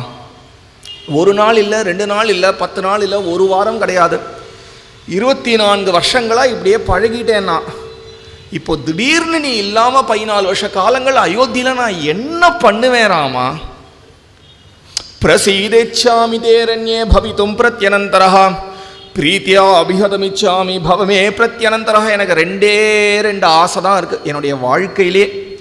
2 ஆசை தான் ராமா. என்ன ஆசை சுமந்திரரே சொல்லுங்கோ? முதல் ஆசை பவித்தும் பிரத்யனந்தரஹ, உங்களுடைய ஹிருதயத்தில் எங்கேயோ ஓரத்தில் அடியேன் இருக்கணும். இதுதான் என்னுடைய முதல் ஆசை. இரண்டாவது ஆசை, என்னுடைய ஹிருதயம் முழுக்க நீங்கள் தான் இருக்கணும். இதுதான் இரண்டாவது ஆசை. உங்கள் கூட இருக்கணும்னு எனக்கு ஆசையாக இருக்குது, என்னை தயவு செஞ்சு எங்கேயாவது அனுப்பிடாதேங்கோ அப்படின்னு சுமந்திரர் அழ ஆரம்பிச்சுட்டார். சுமந்திரர் அழறதை பார்க்க முடியல ராமபிரானால். அந்த ஓடத்துலேருந்து கீழே இறங்கினார் பிரபு. கங்கையில் தானே போகிறார். கங்கை ஜலத்தை கொஞ்சம் எடுத்துன்னு வந்தார். கிடுகிடுன்னு ஓடி வந்தார். தன்னுடைய கையில் இருக்கக்கூடிய கங்கை ஜலத்தை கொண்டு சுமந்திரோடைய கண்ணத்தெல்லாம் தடவி கொடுத்தார். அழக்கூடாது, நீங்கள் எவ்வளோ பெரியவர், நீங்கள் போய் அழலாமா? கவலைப்படாதீங்கோ, இப்போ இப்படி நீங்கள் கிளம்பி அயோத்தி போகிறதுக்குள்ளே நான் அயோத்திக்கு வந்துடுவேன். 14 வருஷ காலங்கள் முடிஞ்சிடும், அதற்குள்ளே நான் வந்துட்டே இருக்கேன், நீங்கள் கவலைப்படாதீங்கோ அப்படின்னு உடனே சுமந்திரருக்கு புரிஞ்சு கொடுத்து, பிரபு நம்மளை கூட்டுன்னு போகிறதில்ல அப்படின்னு புரிஞ்சு கொடுத்து அந்த குதிரையெல்லாம் காண்பிச்சார். அந்த 4 குதிரையும் அவ்வளோ சமத்தான். அந்த 4 குதிரை, இந்த குதிரைக்கு ஒரு தனி கதை இருக்குது. இந்த 4 குதிரைக்கும் அம்மா அப்பா குதிரைகள் இருக்காளே, அந்த அம்மா அப்பா குதிரை சொல்லி சொல்லி வளர்த்துருக்காளாம். நீங்கள் எப்போலாம் ரங்கநாதர் சன்னதியை தாண்டி போகிறேளோ அப்போல்லாம் வேண்டிக்கோங்க, சீக்கிரமாக ராமனுக்கு பட்டம் கட்டணும்னு வேண்டிக்கோங்க. ஏன்னா இப்போ பட்டம் கட்டினாதான் உங்கள் மேலே ராமன் வருவான் அப்படிங்கிறத கேட்டுன்னு அந்த குதிரைனா குழந்தையா இருக்கிறதுலேருந்து வேண்டின்னு இருக்கான். பட்டாபிஷேகம்னு தெரிஞ்ச உடனே அந்த 4 குதிரையும் சந்தோஷப்பட்டு அந்த 4 குதிரையும் உபவாசமாக சாப்பிடாமல் இருக்கான். இப்போ அந்த குதிரைக்கெல்லாம் பட்டாபிஷேகம் நின்று போயிடுத்துன்னு உடனே மனசு உடஞ்சி போயிடுது. இப்போ சுமந்திரன் கை காண்பிச்சு சொல்கிறார், என்னை கூட வேண்டாம், இந்த 4 குதிரையாவது ஓட்டின்னு போயேன் அப்படின்னு உடனே காலெல்லாம் தூக்கி தன்னுடைய மூக்குனால ராமர் போகக்கூடிய திக்கை காண்பிச்சு நாங்களும் வரோம் அப்படின்னு காமிச்சுதான் அந்த குதிரைலாம். பிரபு அந்த குதிரையனா பார்த்து ஒரு அனுகிரகம் பண்ணார். கவலைப்படாத, இதுபடியே நடக்கும். பிரபு யார் யார்கிட்ட, இது பெரிய விஷயம். நம்ம ஒருத்தர்கிட்ட ஒரு வார்த்தை சொல்கிறோம், 10 நாளில் இப்படி நடந்துக்கிறேங்கிறோம், கவலைப்படாத அடுத்த வருஷம் நான் இது பண்ணுறேன்னு சொல்லுவோம், மறந்தே போயிடுவோம். ஆனால் ராம் அது யார் யார்கிட்ட என்னென்ன சொல்லியிருக்காரோ 14 வருஷம் கழிச்சு பண்ணுறேன் அதெல்லாம் கரெக்டாக பண்ணுறார். பர்ஃபெக்ஷனுக்கு கூட சில காலம் இன்பர்ஃபெக்டாக இருக்குமோன்னு தோணும். ராமர்கிட்ட அப்படி கிடையவே கிடையாது. அந்த குதிரை கிட்ட ஒரு வாக்கு கொடுக்குறார் பிரபு, 14 வருஷம் கழிச்சு நான் வருவேன், உங்கள் மேலே தான் பட்டாபிஷேகமான உடனே முதல்ல ஏறுவேன், அயோத்திக்குள்ளே உங்கள் மேலே தான் நான் வருவேன் அப்படின்னு சொல்கிறார். குதிரைக்கெல்லாம் ஒன்றும் சமாதானமாக இல்லை. பிரபு சுமந்திரனை திருப்பி கிளம்ப சொல்லி அங்கேருந்து அந்த கங்கை கரையில் ஏறி பிரபு மாட்டுக்கும் போகிறார். அந்த ஓடத்தில் போக போக போக போக சுமந்திரருக்கு அடிச்சுக்கிறது. 24 வருஷமாக குழந்தை பிறந்ததுலேருந்து பார்த்துன்னு இருக்கோமே, நம்ம சொல்லி தானே ரிஷ்யசிங்கர் யாகம் பண்ணி இந்த குழந்தை பிறந்ததுலேருந்து பார்த்துட்டு இருக்கோம். எவ்வளோ வாட்டி மடியில் போட்டு நம்ம தாளாட்டியிருக்கோம், எவ்வளோ வாட்டி நம்ம மார்பிலேயே தூங்கி போயிருக்கான் குழந்தை. அவன் நட பழகினது என்னுடைய சுண்டு விரலை பிடிச்சுன்னு தானே. குழந்தையாக இருக்கும் போது எவ்வளோ வாட்டி தூக்கி போட்டு விளையாடி இருக்கோம் இவனை. இப்போ இவன் போகிறானே, இவனை பிரிஞ்சு நான் எப்படி இருப்பேன், எப்படி இதற்கு மேலே என்னுடைய வாழ்க்கை ஓடும், ஒன்றுமே புரியாமல் அந்த ஓடம் அந்த போட் போக போக போக போக சுமந்திரனும் முன்னாடி முன்னாடி போகிறாராம். ஏன்னா ராமர் கிளம்ப சின்னதாகிட்டே இருக்காராம். ராமர் அவருக்கு சின்னதாக அது பிடிக்கலையாம். அதனால சுமந்திரனும் முன்னாடி முன்னாடி முன்னாடி முன்னாடி போகிறார். ஒரு அளவுக்கு மேலே நதிக்கு போயாச்சு ராமர். ஒன்றுமே பண்ண முடியல சுமந்திரரால். அந்த போட் போகவே போய்டுறது. அங்கேயே காத்துருக்கார் சுமந்திரர், காத்துருக்கார். அந்த போட் அந்த பக்கம் போன உடனே கங்கையினுடைய அக்கறைக்கு போய் ராமர் குஹனையும் அனுப்பிடுறார். நீ கிளம்பு அப்படின்னு குஹனையும் அனுப்பிடுறார். அந்த பக்கம் போனால் பரத்வாஜர்னு ஒரு ரிஷி, அந்த பரத்வாஜருடைய ஆசிரமத்துக்கு வரார் ராமபிரான். பரத்வாஜருடைய ஆசிரமத்துக்கு வந்த பிறகு பரத்வாஜர், இங்கே யார் வந்தாலும் சாப்பிடாமல் போகக்கூடாது, உட்காந்து சாப்பிடு அப்படிங்கிறார். 3 நாட்கள் உபவாசம் முடிஞ்சு ராமபிரான் அப்போ தான் சாப்பிட்றோம். அப்புறம் பரத்வாஜர் இந்த ஆசிரமத்திலே இரு அப்படிங்கிறார். ராமர் சீதைக்கு இந்த ஆசிரமம் சரிப்படாது, ரொம்ப லஜ்ஜப்படுவா, அதனால யாருமே இல்லாத ஒரு இடமா சொல்லுங்கன்னு உடனே சித்திரக்கூட்டத்தை கை காண்பிச்சு நீ சித்திரக்கூட்டத்துக்கு போய் இரு அப்படிங்கிறார். சரின்னு கேட்டுண்டு பரத்வாஜருடைய ஆசிரமத்திலேருந்து கிளம்பி சித்திரக்கூட்டத்துக்கு போகலாம்னு கிளம்பினா பரத்வாஜருடைய ஆசிரமங்கிறது வேறு எதுவும் கிடையாது. இன்றைக்கி பிரயாகராஜ்னு சொல்கிறோமே, இன்றைக்கி இருக்குது அதெல்லாம். பிரயாகராஜ், அலகாபாத்னு ஒரு ஊர் இருந்ததே, பிரயாகராஜ்னு இப்போ இருக்கே பேர் பாருங்க, பேர் மாறிடுது. இப்போ தான் நான் சொன்னேன், பிரயாகங்கிற பேரில் ராமாயணத்தில் வருது, அந்த பேருக்கே திருப்பி வந்துடுத்து. போனால் நடுவில் யமுனக்கரை வருது. இந்த யமுனை எப்படி கடக்கிறதுன்னு தெரியலையே, நம்ம அவசரப்பட்டு குஹனை அனுப்பிட்டோமே அப்படின்னு ராமபிரான் நினச்சிட்டே இருக்கும்பொழுது திடீர்னு பார்த்தா அண்ணா அப்படின்னு ஒரு சப்தம். பின்னாடி திரும்பி பார்த்தா ஒரு போட்டு, பிராண்ட் நியூ போட் ஒன்று தயாராக இருக்குது. ஆச்சரியப்பட்டார், மேலையும் குழியும் பார்க்கிறார் ராமபிரான்.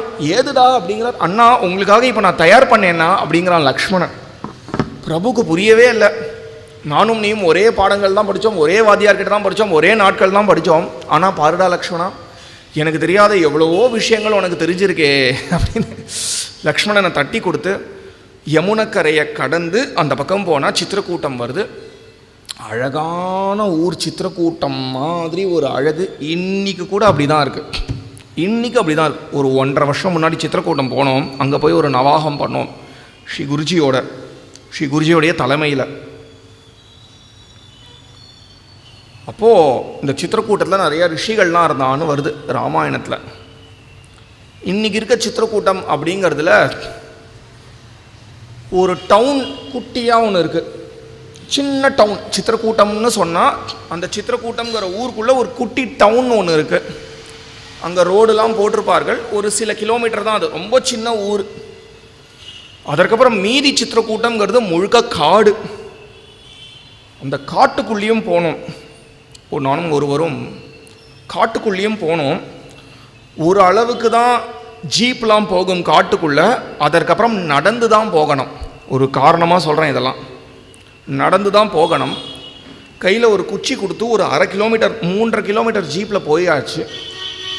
அப்புறம் ஒரு 1/2 கிலோமீட்டர் நடந்து போகிற மாதிரி ஆச்சு. மந்தாகினிங்கிற நதி ஓடுறது. நிஜமாகவே எட்டி பார்த்தா அடியில் தெரியும். அப்படி சொல்லுவா தெரியுமா, கிறிஸ்டல் கிளியர்னு பாலே. அது மாதிரி எட்டி பார்த்தா அடியில் தெரிஞ்சு கொடுத்து முழு காடு.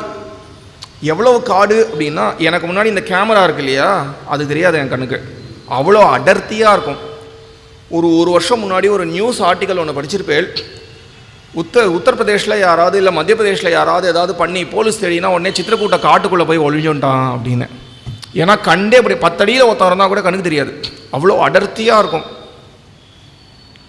நான் அந்த காட்டுக்குள்ளே போகும்பொழுது கூடவே ஒரு 100 பேர் வந்தா.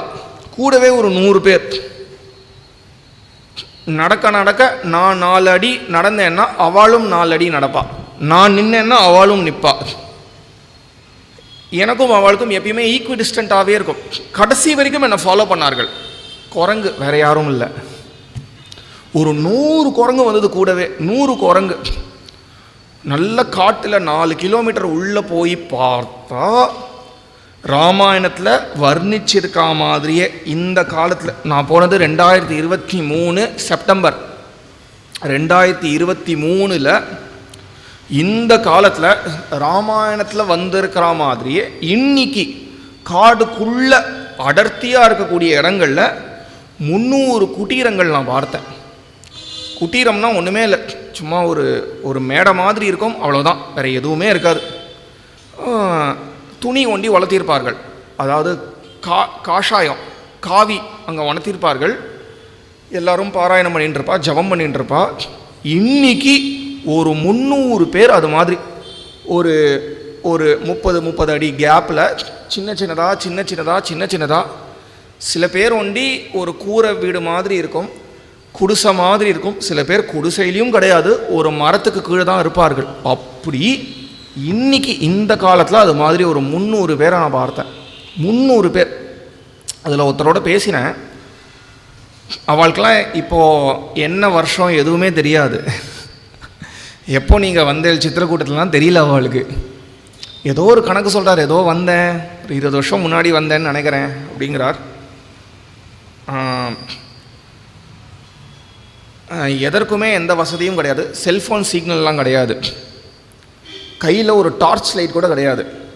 சூரியனோடவே தான் ஒரு வாழ்க்கை, சூரியனோடவே வாழ்க்கை.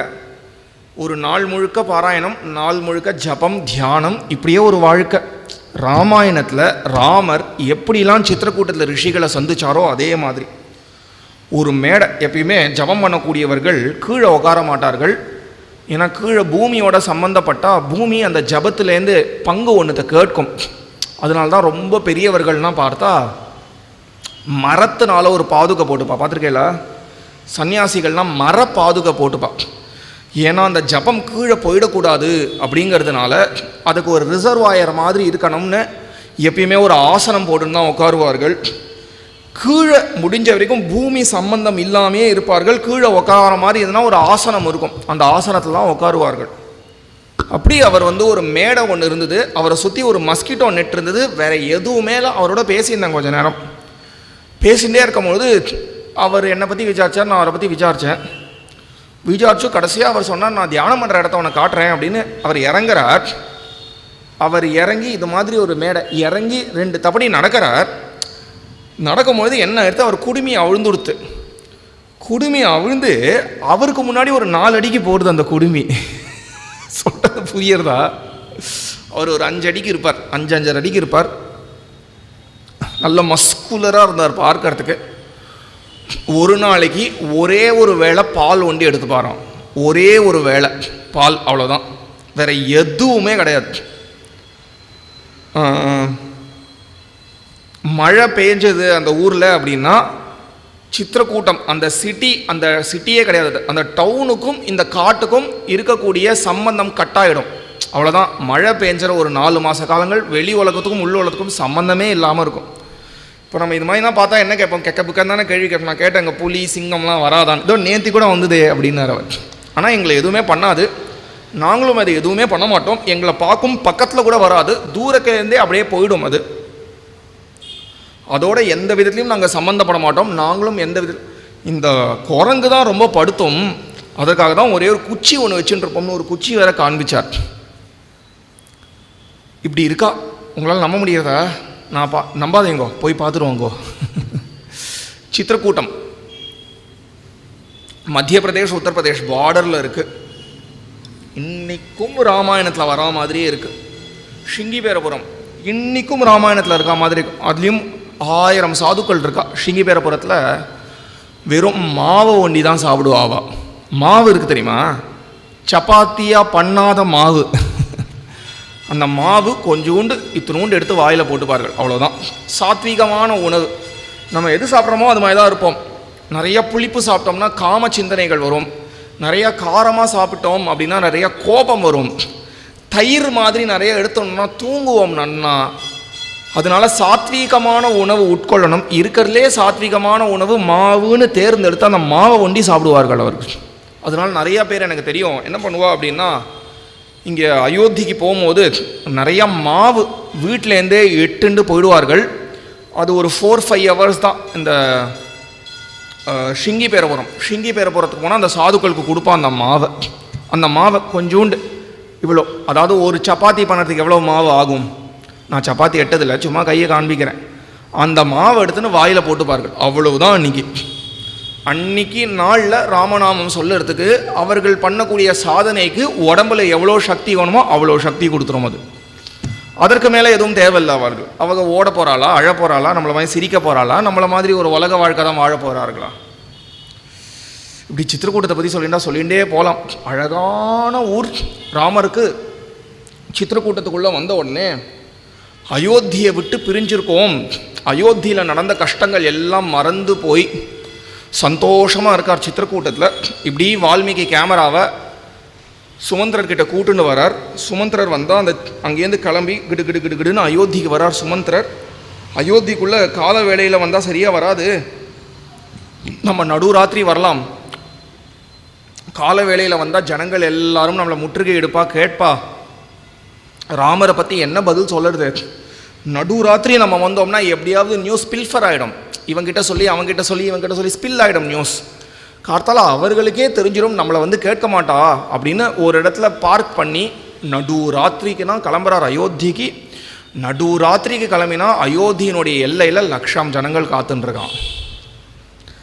என்னென்ன ராமரை இப்படி கூட்டுண்டு போகிற மாதிரி கூட்டுண்டு போய் திருப்பி சுமந்திரன் கூட்டுண்டு வரானா இல்லையா பார் அப்படின்னு 1,00,000 ஜனங்கள் காத்துருக்கான். சுமந்திரனுக்கு அடிச்சுண்டுது. ஜனங்கள் எல்லாம் ரத்தத்தோடையே ஓடுறது. ராமன் எங்கே குவராமைத்தி பிரிச்சந்தகா, ராமன் எங்கன்னு கேட்டுண்டு சுமந்திரன் சொன்னான்னு எனக்கு தெரியல, கங்கை கரையில் பிரபு எனக்கு விடை கொடுத்தான், அதற்கப்புறம் எனக்கு தெரியல அப்படின்னு சொல்லி சுமந்திரன் அழுதுண்டே தசரதர் எந்த அரண்மனையில் இருக்காரோ கௌசல்யா தேவி அரண்மனைக்கு போனார். தசரதரோட உத்தரவின் பேரில் உள்ளே போனார். உள்ளே போனோடனே தசரதர் ஆன அழுதார். சுமந்திரா வந்துட்டியா? என்னால் தாங்கிக்கவே முடியல சுமந்திரா, தாங்கிக்கவே முடியல. உயிரை எப்படி தான் வச்சிருந்தேனோ எனக்கு தெரியல. ஆனாலும் இந்த 14 வருஷ காலங்கள் 14 யுகம் மாதிரி இருந்திருக்க கூடாது. ரொம்ப நீண்டிருத்து. 14 வருஷம் இவ்வளோ பெருசாக இருக்கும்னு எனக்கு தெரியவே தெரியாது சுமந்திரா. ராமன் எங்க, சீதை எங்க, லக்ஷ்மணன் எங்க, ஏன் எதுவுமே பேசவே மாட்டேங்கிறேன்? ராமா அப்பான்னு ஒரு வாட்டி கூப்பிட்டுடா ராமா அப்படின்னு ஓன்னு அழறார் தசரதர். சுமந்திரர் சொன்னார் 14 வருஷ காலங்கள் ஆல மகாராஜ், 14 மாதம் கூட ஆல, 14 வாரம் கூட ஆல, 14 நாள் கூட ஆல, முழுசா 6 இரவு தான் ஆயிருக்குன்ன உடனே ஓன்னு அழுதார் தசரதர். காட்டில் எப்படி எப்படிலாம் இருக்கா அப்படிங்கிறத கேட்டு நொந்துண்டார். சுமந்திரர் கிளம்புறதுக்கு முன்னாடி 2 விஷயம் பண்ணுறார் ராமர். அதாவது ராமருடைய கல்யாண குணங்கள்னு எடுத்து பேசினா எவ்வளோ வேணால் சொல்லிட்டு போகலாம். 2 விஷயம் பண்ணுறார். சுமந்திரர்கிட்டேருந்து ஒரு சத்தியம் வாங்கிக்கிறார், அங்கே நடக்கக்கூடிய எந்த கெடுதலையும் போய் அப்பா கிட்ட சொல்லக்கூடாதுன்னு. நம்மளா இருந்தால் என்ன சொல்லுவோம்? 2 மடங்கு எடுத்து சொல்லுன்னு தானே சொல்லுவோம். இங்கே எல்லாரும் சௌக்கியமாக இருக்கும் இப்படி தான் சொல்லணுங்கிறார். அப்புறம் திருப்பி தன்னுடைய ஓடத்துலேருந்து கீழே இறங்கி சுமந்திரரை கூப்பிட்டு மார்போடு மார்பு ஆலிங்கனம் பண்ணிட்டு, குழந்தைய பார்த்து 12 வருஷம் ஆயிடுத்து, அவனை இன்னும் பார்க்கறதுக்கு 14 வருஷம் ஆயிடும் போல இருக்கு, அதனால் நான் கொடுத்தேன்னு இந்த ஆலிங்கனத்தை போய் நீ பரதனுக்கு கொடு அப்படிங்கிறார். இதெல்லாம் சுமந்திரர் தசரதர்கிட்ட தெரிவிக்கிறார். தெரிவித்த உடனே என்னை உடனே ராமர்கிட்ட கூட்டுன்னு போங்கிறார். ரொம்ப அலட்டிக்கிறாரே, இவ்வளோ அலட்டிக்க கூடாதேன்னு சொல்லி அங்கேருந்து சுமந்திரர் கிளம்பிடுறார். சின்ன வயசில் நடந்த ஒரு சம்பவம் தசரதருக்கு ஞாபகம் வருது. சப்தவேதின்னு ஒரு ஆயுதம் ஒன்று தசரதர் இடத்துல இருந்திருக்கு. ஒரு சப்தம் ஏதாவது ஒரு இடத்துல ஒரு குரல் கேட்டுதுன்னா அதை நினச்சிட்டு நம்ம ஒரு மந்திரம் பண்ணி விட்டோம் அப்படின்னா அந்த அம்பு போய் அடிச்சிடும் அந்த இடத்துல. 150 கூட இல்லை, 70-80 வருஷங்களுக்கு முன்னாடி கூட நம்ம நாட்டில் இந்த அஸ்திரம் தெரிஞ்ச பெரியவர்கள்லாம் இருந்திருக்கார்கள். இந்த ரமணர் விஷயமா திருவண்ணாமலையில் இருந்தார் ரமணர், அவர் விஷயமா படித்தவா எல்லாருக்கும் காவிய கண்ட கணபதி முனின்னு ஒரு பெரியவரை பற்றி தெரிஞ்சிருக்கும். அந்த காவிய கண்ட கணபதி முனிக்கு இதெல்லாம் தெரியும். ரேணுகா தேவி அப்படின்னு ஒரு மாதா இருக்கா. அவள் யாருன்னா பரசுராமருடைய அம்மா. அந்த ரேணுகா தேவி தான் இந்த மாதிரி அஸ்திர சஸ்திரங்களுக்கான அதி தேவதை. ஒவ்வொரு தெய்வத்தை ஒவ்வொன்றுத்துக்கும் உபாசிக்கணும் இல்லையா? அது மாதிரி இந்த மாதிரி அஸ்திரங்கள்லாம் கிடைக்கணும்னா ரேணுகா தேவியை தான் உபாசிக்கணும். சில கோவில்கள்லாம் இருக்கும் ரேணுகா தேவிக்குன்னு, நம்மளும் பார்த்துருப்போம். அவர் அந்த ரேணுகா மாதா கிட்டேருந்து வாங்கிட்டு இருக்கார். அவருக்கு தெரியும் இந்த அஸ்திரங்கள்லாம் 70 வருஷங்கள் முன்னாடி வரைக்கும் இந்த அஸ்திரங்கள்லாம் நம்மளுக்கு தெரிஞ்சுது. தசரதர் சின்ன வயசு, ஒரு போக்கில் ஏதோ ஒரு சப்தம் கேட்டுது. அது ஒரு யானை அத்துமீறி உள்ளே வந்து கொடுத்து அதை நம்ம வேட்டையாடணும், இல்லாட்டி ஊர் பாதுகாப்பாக இருக்காதுன்னு சொல்லி இந்த சப்தவேதியை விட்டுடுறார். பார்த்தா அம்மானு ஒரு சப்தம் கேட்கறது. அங்கே போனால் ஒரு சிறுவன், அவன் ஒரு ஜலம் எடுத்துன்னு இருக்கான். அவனை போய் அடிச்சுட்டார் தசரதர். தசரதருக்கு என்ன பண்ணுறது அப்படின்னே புரியல. உடனே அவன் சொல்கிறான், இந்த தண்ணீரை கொண்டு போய் அம்மா அப்பாவுக்கு கொண்டு போய் கொடுங்கோ, அவங்க கண்ணும் தெரியாது காதும் கேட்காது, அவர்களிடத்துல போய் கொடு அப்படின்ன உடனே தசரதருக்கு கைகாலெலாம் நடுங்கிறது. போய் அவள் அம்மா அப்பாவை பார்த்து அவள் அம்மா அப்பாவின் இடத்துல போய் இந்த செய்தியை சொல்லி தெரிவித்து இந்த ஜலத்தை கொடுத்த உடனே அவள் அம்மா அப்பாவால் தாங்கிக்க முடியல, ஓன்னு அழறா. அழுது அவள் அப்பாவுக்கு ஒரு ஆவேசம் வருது. அந்த ஆவேசத்தின் பேரில் ஒரு பிரதிஜ்ஞை ஒன்று பண்ணுறார் அவர் அப்பா. பிரதிஜ்ஞை பண்ணி, என்னுடைய குழந்தை சரிவர எங்கள் 2 பேரையும் பார்த்துன்னு இருக்கான், எங்களுக்கு பலவிதமான சுசுரூஷைகள்லாம் பண்ணியிருக்கான், தர்மத்தில் எப்படி இருக்கணும் அப்படின்னு சொல்லியிருக்கோ அதன்படி நடந்துட்டுருக்கான் அப்படின்னா அவனுக்கு உடனே ஸ்வர்கலோகம் சித்திக்கட்டும் அப்படின்னு அவர் ஒரு பிரதிஜ்ஞை பண்ணுறார். திடீர்னு பார்த்தா ஒரு திவ்யமான விமானம் வருது, இந்திரன் வரான். இவர்கள்லாம் வந்து அந்த குழந்தைய கூட்டுண்டே போயிடுறா. கூட்டுண்டு போகக்கூடிய சமயத்தில் அவன் அப்பா அம்மாவை பார்த்து, இது வரைக்கும் உங்களுக்கு கண்ணும் தெரியாது ஒன்றும் கேட்காது, நான் உங்களை பார்த்துட்டு இருந்தேன், இதற்கு மேலே நீங்கள் 2 பேரும் இருந்து என்ன பண்ண போகிறீர்கள், நீங்களும் வாங்கோ அப்படிங்கிறான். உடனே அவன் அப்பா தசரதரை பார்த்து மிரட்டுறார். தசரதர் சின்னவர், 16 வயசு தான் அவருக்கு. மிரட்டி உடனே சிதையை மூட்டு, நான் அதில் இறங்குறேன் அப்படிங்கிறார். உடனே தசரதர் சிதையை மூட்டுறார். அவன் அம்மா அப்பா 2 பேரும் சேர்ந்து தம்பதியாக அந்த சிதைக்குள்ளே இறங்குறா. சிதைக்குள்ளே இறங்கின உடனே பிராணன் போகக்கூடிய சமயத்தில் தசரதரை பார்த்து சொல்கிறார், எப்படி என்னுடைய குழந்தைகள்லாம் பிரிஞ்சு என்னுடைய உயிர் பிரியறதோ அதே மாதிரி உனக்கும் நடக்கும் அப்படிங்கிறார். விதி பாருங்கோ, அப்போவே தசரதருக்கு குழந்தை பிறக்கும்னு தீர்மானம் ஆகிடுது இல்லையா? அதெல்லாம் இப்போ ஞாபகம் வருது தசரதருக்கு. கௌசல்யை கிட்ட சொல்லி பலவிதமாக அழறா. கௌசல்யை சுமித்ரை எல்லாரும் கேட்டுண்டே இப்போ குழந்தை ஒரு விதமாக காட்டுக்கு போயிட்டான் அப்படிங்கிறது அவளுக்கு ஒரு விதமான ஒரு சமாதானமாக இருக்குது. அது ஒரு 5 நாட்கள் ஆயிடுத்து. அவர்களாலையும் எவ்வளவுதான் தாங்க முடியும்? எல்லாரும் படுத்து தூங்கி போயிடுறார்கள். அன்னைக்கு ராத்திரி தசரதர் பலவிதமாக புலம்புறார். வந்தாளினை வழங்கி வளநகரம் தொழுதேத்த மன்னனாவான் நின்றானை. ராமனை நினச்சி சின்ன வயசில் ராமனை திருப்பி கூப்பிடுவாராம். வா போகு வா, இன்னும் ஒரு கால் வந்து போ மலரா கூந்தல் வாம்பாராம் ராமரை. உடனே குழந்தை வருவானாம். பக்கத்தில் வந்த உடனே திருப்பி போன்றுவாராம். சரி, அப்பா ஏதோ காரணத்துக்காக கூப்பிட்டார், இந்த காரணம் நடந்துடுத்து போல இருக்கு, நம்மளை அனுப்பிச்சிட்டார் நினைக்கும் போது கொஞ்சம் தூரம் போனோடனே திருப்பி வாம்பாராம். என்னன்னா ராமனை பார்க்கணும், முன்னழகை சேவிக்கணும்னு ஆசை. முன்னழகை சேவிக்கணுங்கிறதுக்காக வாங்குறார். முன்னழகை நன்னா சேவித்த உடனே அவருக்கு அடுத்தது பின்னழகை சேவிக்கணும்னு ஒரு ஆசை வந்துடுறது. பின்னழகை சேவிக்கணும்னு உடனே திருப்பி போங்கிறார். போன உடனே பின்னழகை நன்னா சேவித்த உடனே முன்னழகை சேவிக்கணும்னு தோணுறது, திருப்பி வாங்குறாராம். இது மாதிரி வா போன்னு உன்னை எவ்வளோ வாட்டி நான் அலக்கழிச்சிருப்பேன், எவ்வளோ வாட்டி அலக்கழிச்சாலும் நான் சொன்னபடியே போயிட்டு வருவியேராமா.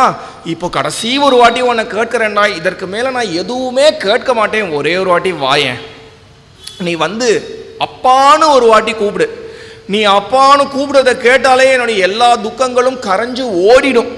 ராமா, எனக்கு ஒரே ஒரு ஆசை தான்டா, நீ குழந்தையா இருக்கும்பொழுது நானும் கௌசல்யம் பக்கத்தில் படுத்துப்போம்.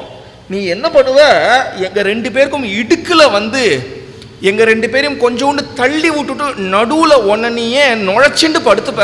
அதே மாதிரி ஒரே ஒரு நாள் இரவு எனக்கும் உங்கள் அம்மாவுக்கும் நடுவில் நீ வந்து படுத்துக்கோடா. இப்படி தான் எங்கள் அப்பா ஏதாவது மாற்றி கேட்டுட்டே இருப்பார், நீ நினைக்காதர.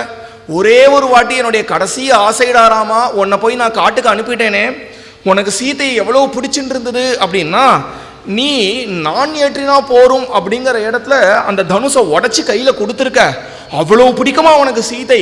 ஆனால் அவளை விவாகம் பண்ணிக்கிறியான்னு கேட்கும் போது இல்லை அப்பா சொல்லணும்னு நீ சொல்லிட்டியாமே, உனக்கு இந்த அப்பானா அவ்வளவு பிடிக்குமா, நீ காட்டுக்கு போயிட்டே, உன்னை நான் காட்டுக்கு அனுப்பிட்டேனே, பஞ்சு மெத்தையில் படுத்துக்க வேண்டிய நீ கட்டாந்தரையில் உருள போறியே, 10 பேர் சாமரம் வீசக்கூடிய நீ ஒரு மரத்துக்கு கீழே போய் படுத்துட்டு இருப்பியே. ராமா, உன்னை பிரிஞ்சு நான் எப்படி இருப்பேன். இதி ராமஸ்ய மாதுஷ்ச சுமித்ராயாச்ச சந்நிதௌ ராஜா தசரத சோச்சன்னு ஜீவிதாந்தம் உபாகமத். இப்படி அழுது புலம்பி ஹா ராமா, ஹா லக்ஷ்மணா, ஹா சீதே அப்படின்னு அழுது ராஜா தசரதர் இவ்வளவு நாட்கள் எந்த ஒரு சூரியன் ஒளி கொடுத்துன்றதோ அந்த சூரியன் அஸ்தமிச்சுடுறது. இது தெரிஞ்சின்ற உடனே அடுத்த நாள் காலத்தால் பிறக்கிறது. ராஜாக்களை கட்டியம் வாசித்து தான் எழுப்புவா. கட்டியம் வாசித்து எழுப்ப பார்க்கிறா, எழுந்துக்க மாட்டேங்கிறார். உடனே அவன் மனைவிகள்லாம் எழுப்பி தட்டி பார்க்கிறா, பார்த்தா தசரதர் எழுந்துக்கலை. அராஜகமாக ஒரு ராஜ்யம் இருக்கக்கூடாது. அராஜகம் அப்படின்னா ராஜா இல்லாத ஒரு தேசம்னு அர்த்தம். இப்போ நம்ம தமிழில் ஒரு வழக்கில் அராஜகம் சார்னு சொல்கிறோமே, இதுக்கு என்ன அர்த்தம்னா ராஜா இல்லாத இடம்னு அர்த்தம். அராஜகமாக ஒரு ராஜ்யம் இருக்கக்கூடாது அப்படின்னு சொல்லி வசிஷ்டர் உடனே பரதனை போய் அழைச்சிட்டு வரணும் அப்படிங்கிறார். இங்கேருந்து நான் சுருக்க சொல்லிடுறேன் கதையை, நாளைக்கு திருப்பி பார்ப்போம். பரதன் என்னைக்கு தசரதர் கிளம்புறாரோ அன்னைக்கு பரதனுக்கு பலவிதமான துஸ்வப்பனங்கள்லாம் ஏற்படுறது. கவலைப்படுறான். பரதனை போய் தூதர்கள் கூட்டுண்டு திருப்பி வந்துடுறா. வந்து பார்த்தா அயோத்தி பழைய மாதிரி இல்லை, புது விதமாக இருக்கு அயோத்தி. தூக்கி வாரி போடுறது பரதனுக்கு. பரதன் வந்து செய்தியெல்லாம் கேள்விப்பட்டு அவள் அம்மா மேலே ரொம்ப கோபிச்சுண்டு